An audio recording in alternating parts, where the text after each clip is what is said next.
Picked up my Tourer the other day. It had been for its annual service and I was presented with the Tourer annual service check sheet. A lot of jobs were done and no wonder it takes about 4 hours. Sometimes that's called the service schedule, and these are the terms that I'd like you to get to know, the jargon, if you're new to caravanning. When I picked up this, I also got a bill that mentioned that I'd got to replace or pay for 2 one-shot flange nuts. What are those, for goodness sake? Well, this is a Caravan brake, and over here is the brake drum, and there's a stub axle which is threaded here, and once the drum is in place, this is screwed on and it holds it all together. That is your special one-shot flange nut. It has to be done up tightly with a torque wrench, and to explain its bits and pieces, instead of being a washer, this is the flange. And when you look very closely at this, you will see that it isn't circular, it's slightly oval.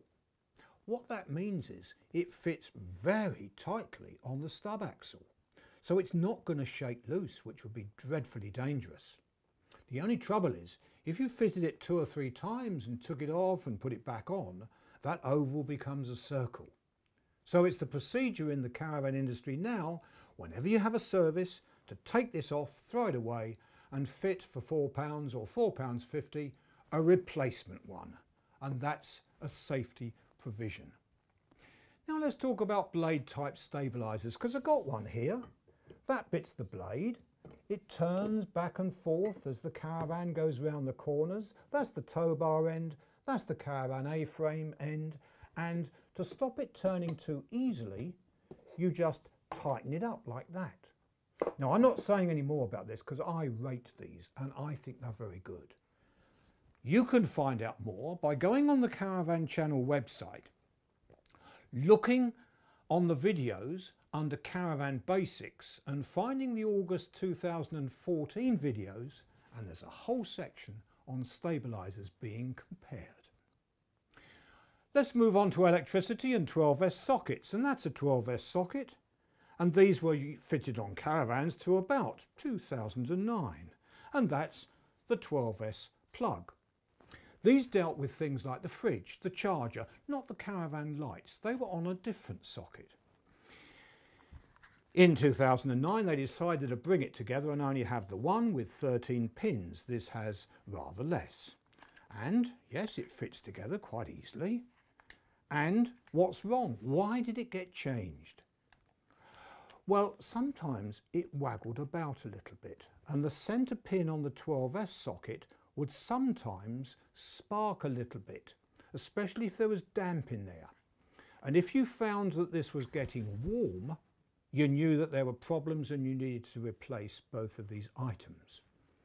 In fact, you can sometimes see, if you look at the plastic bit, it's even gone brown and it's starting to melt. And that isn't electrically safe, is it? We'll move on finally to gas-specific regulators. Gas-specific because this regulator reduces the pressure of butane.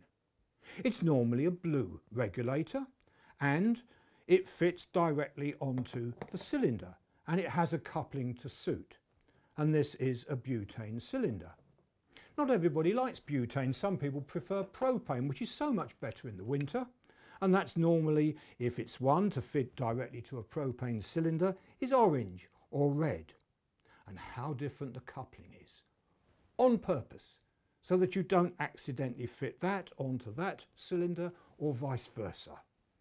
I could say a lot more about this and about the different pressures and why there was a change in 2003. But why do that? Because if you go onto the website, go to Caravan Basics, find the video from a previous program marked Gas Safety. It came out in August 2014 and it's all there for you to take in. So that's our website. Get on there and find out some of the things that have happened in past programs.